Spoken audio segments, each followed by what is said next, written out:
برای چی دعا قبول نمی شود؟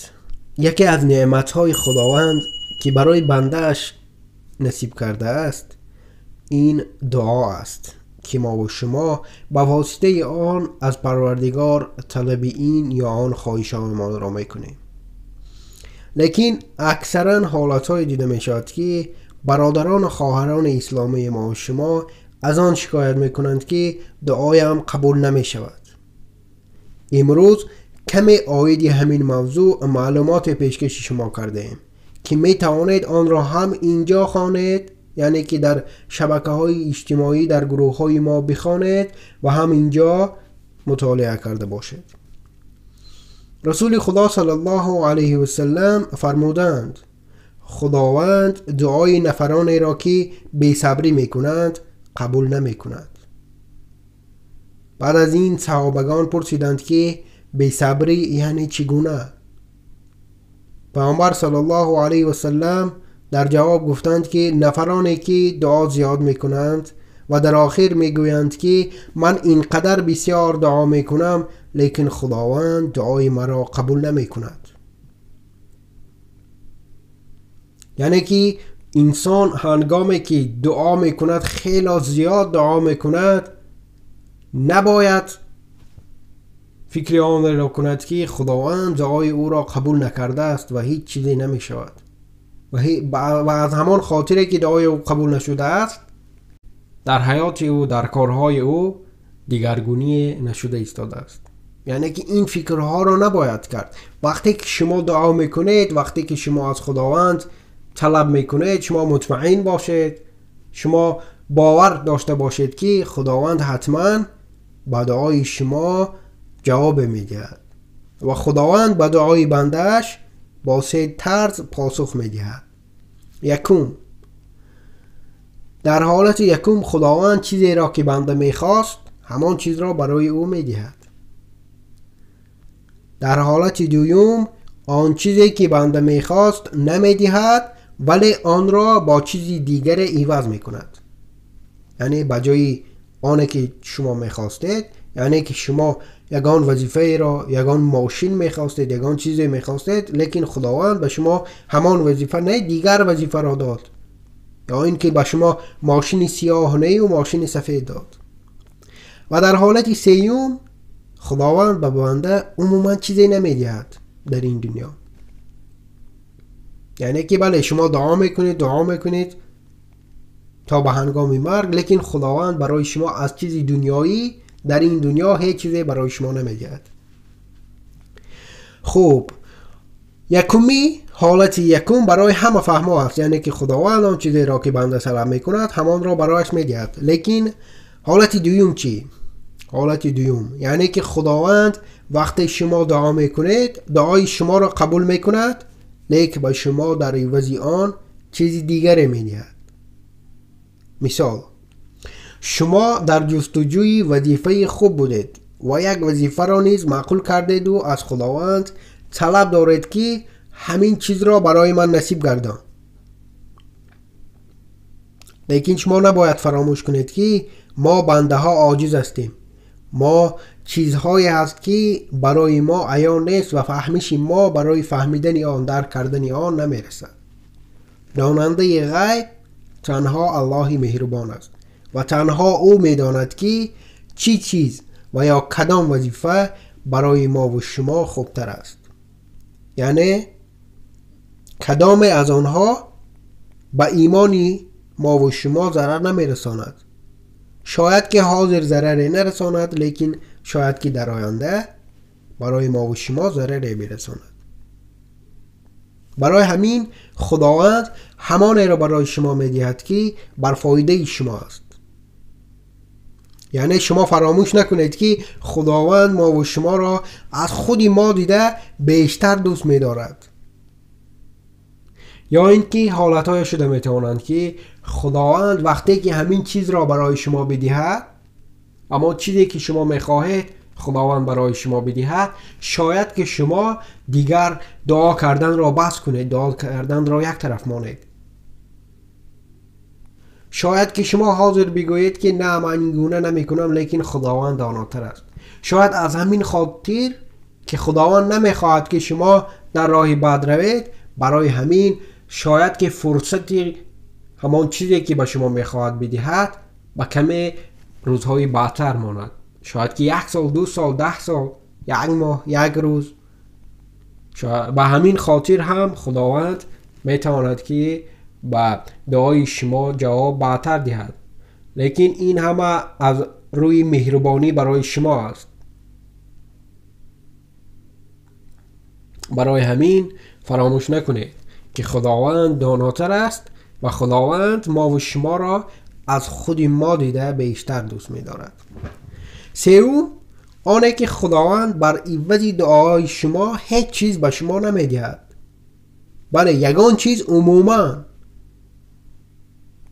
یعنی که شما دعا میکنید، طلب میکنید، 5 وقت نمازهایتان را میخوانید، عبادت خداوند را میکنید، لیکن خداوند بر عوض دعای شما هیچ چیز عموما نمیدهد. در نظر است چیزهایی که در این دنیا است، چیزهای دنیوی. لیکن این حالا معنای آن را ندارد که خداوند دعای شما را قبول نکرده است. در صحیح بخاری و مسلم آمده که روز آخرت بنده نزد خود به مانند کوه ثواب می‌بیند، یک کوه پر از ثواب می‌بیند و پس از این در حیرت می‌افتد و میگوید که این چی همه برای من است؟ مگر این ثواب‌هایی که من می‌بینم از آن من است؟ بعد میگوید نه، من اینقدر ثواب کار کرده نمیتوانستم. بعد خداوند به بنده میگوید که بله این همه از آن تو است. یعنی میگوید همین کوی ثوابی که تو میبینی این همه از آن تو است. بنده میگوید برای چی؟ برای کدام کارهایم؟ بعد خداوند میگوید تو در دنیا بسیار دعا میکردی، یعنی خیلی زیاد دعا میکردی، لیکن من با عوض دعاهای تو چیزی در دنیا نمیدادم، چیزی برای تو نمیدادم، لیکن تو باز دوباره دعا میکردی، 3 بار 4 بار، هیچ رو افتاده نمیشدی و تا آندمی که جان در بدنی تو بود دعا میکردی و از من خواهش میکردی، ناامید نمیشدی. این کوهی پر از ثوابی که میبینی نتیجه همان دعاهای تو است.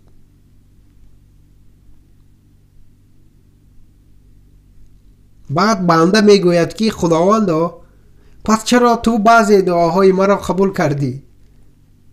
نمیشد که همون دعاهای مرا نیز قبول نکنی و من اینجا باز بسیارتر ثواب برای خود بگیرم؟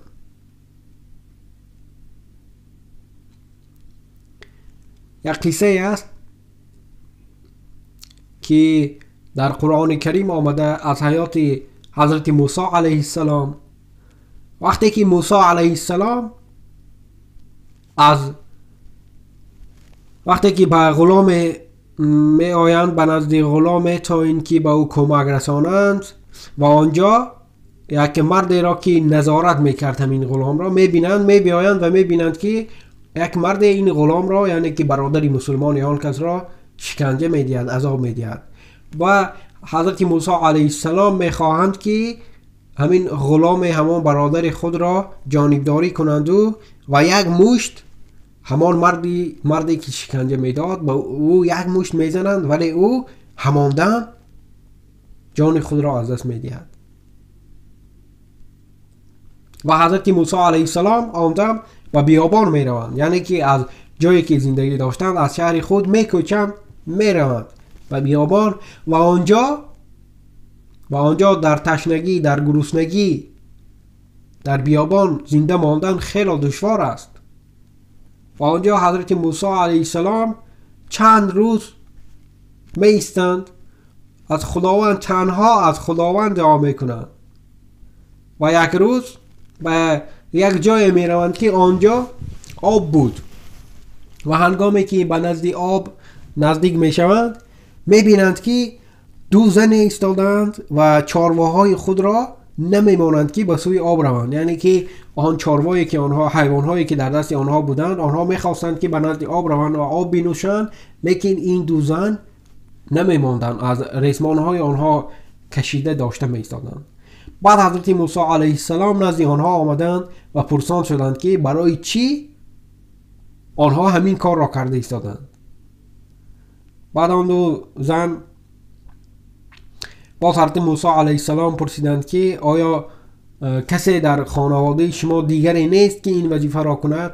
بعد آن زنها به حضرت موسی علیه السلام گفتند که نه، پدری ما خیلی سال رفته است، سال خورده است و ما مجبور هستیم که خود چارواها را برای آبدهی اینجا بیاریم و به همان خاطر ما چارواها را داشته ایستادیم که آن مردهایی را که تو نزد آب میبینی، گفتند این مردها همشان آنها مردهایی بودند که خدا بیخبر بودند و میگویند این زنها که هنگامی که ما به نزد آنها فرود آییم تا اینکه چارواهای ما آب بنوشند، آنها برای ما هر گونه گپ‌های قبیح میزنند، با ما نگاهی بد میکنند، بعد دیگر و دیگر کارهایی که نباید کنند. بعدا حضرت موسی علیه السلام چاروای آنها را میگیرند و نزد آب میفرایند و آنهایی را که در نزدش بودند خیلی راحت و دیگر طرف می فرستند. لیکن باید گفته گذشت که حضرت موسی علیه السلام خیلی مردی با قوت بودند. لیکن آن دم مادام آنه که چند روز در بیابان بودند که نه خوراک بود و نه چیزی دیگر و هم گرمی آفتاب، خیلی لاغر شده بودند، خیلی هلاک بودند. لیکن با وجود این برای خود قوت بیافتند و چارواهای آن زنها را آب بنوشانیدند و آوردند پسان دادند و هنگامی که چارواها را به این زنها دادند، باز به سایه همان درختی که در بیابان بود به همان جا رفتند و نشستند. با آنجا حضرت موسی علیه السلام خیلی دعایی چقدر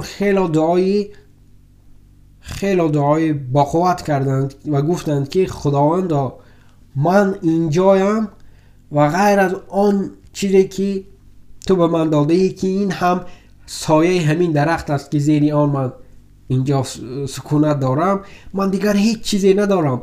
هر آن رحمتی که از جانب تو بیاید من تیار هستم که آن را قبول نمایم. بعد از این وقتی که آن دو زن به خانه برمیگردند، پدری آنها از آنها پرسان می شود که شما هر روز دیر می آمدید لیکن امروز بر وقت برگشتید، چی شد؟ پس آن دو زن با پدری خود می فهمانند اصل واقعه را.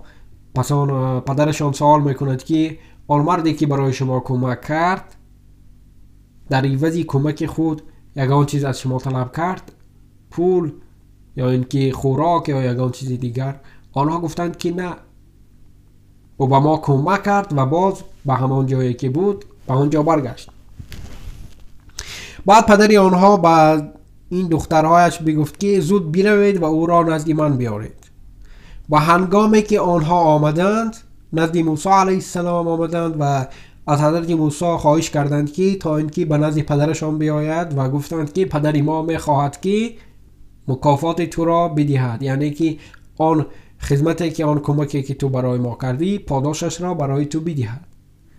و این همان زن هنگام نزد حضرت موسی علیه السلام آمد که حضرت دعا کردند و به خداوند گفتند که هر رحمتی که از جانب تو بیاید من تیار هستم که آن را قبول نمایم. این دعا از صدق دل بود، این دعای بود که از ته دل می رفت و حضرت موسی علیه السلام خیلی مفکوره و فهمیشی خوب داشتند و می دانستند که این همان رحمت خداوند است.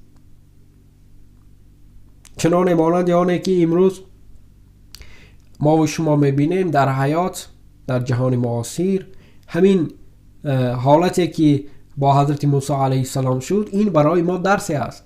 چی درس است؟ این همان درسی است که یعنی که وقتی شما دعا میکنید تیار باشید که رحمت خداوند را قبول کرده توانید، زیرا امروز بسیار نفرانی هستند که وقتی که به نفر شما کمک خود را از ته دل پیشنهاد میکنید لیکن او قبول نمیکند. برای چی؟ برای آن که غرور او برای او اجازه نمیدهد که کمک شما را قبول نماید. یعنی که او میگه نه من خودم، نه رحمت. وقتی که شما دعا میکنید شما تیار باشید که رحمت خداوند را قبول کرده توانید، زیرا خداوند خود نمی آید و به شما فرشته ها را نمی فرستد برای شما تا اینکه به شما کمک برساند. خداوند ما بندگان را برای دیگر بنده ها، یعنی که دیگر نفر را برای شما را برای دیگر نفر سبب می کند و همین طور کمک خود را برای ما و شما می رساند. و برادران و خواهران عزیزی من، وقتی که شما دعا میکنید شما مطمئن باشید، شما باوری داشته باشید که خداوند حتما دعای شما را قبول میکند. لیکن برای قبول شدن دعایتان شما نیز باید که آن چیزی را که خداوند فرموده است، آن چیزی را که خداوند برای ما مسلمان ها گفته است که من این کار را بکنید این کار را نکنید، در دسترخوان شما رزقی که شما در می آورید باید که با راه حلال باشد. باید که 5 وقت نمازهایتان را در وقتش ادا کرده باشید. یعنی که مثال فرض کردیم شما به کار می روید، یعنی که به جای کار شما چی انتظار هستید از جای کار؟ یعنی که معاش، مبلغ انتظار هستید. آیا همان نفری که شما در زیر دستی او کار میکنید، کار فعالیت میکنید، به شما معاش مبلغ میدهد وقتی که شما طلبات های او را اجرا نکنید، یعنی که وظیفه خود را اجرا نکنید، کی برای شما پول میدهد؟ این هم به مانند همان است. شما فرموده های خداوند را اجرا میکنید و خداوند نیز پاداش شما را البته که میدهد. و دعاگو باشیم تا خداوند متعال چشمهای ما را کشاده، دلهای ما را نرم و ایمانمان را باز هم استوارتر گرداند. آمین یا رب العالمین. شما میتوانید ثبت‌های بیشتری ما را در شبکه ما در یوتیوب با نام برادری مسلم و اینچنین در گروه های ما در شبکه‌های اجتماعی نیز مطالعه نمایید. خداوند نگهبان هر یک شما. السلام علیکم و رحمت الله و برکاته.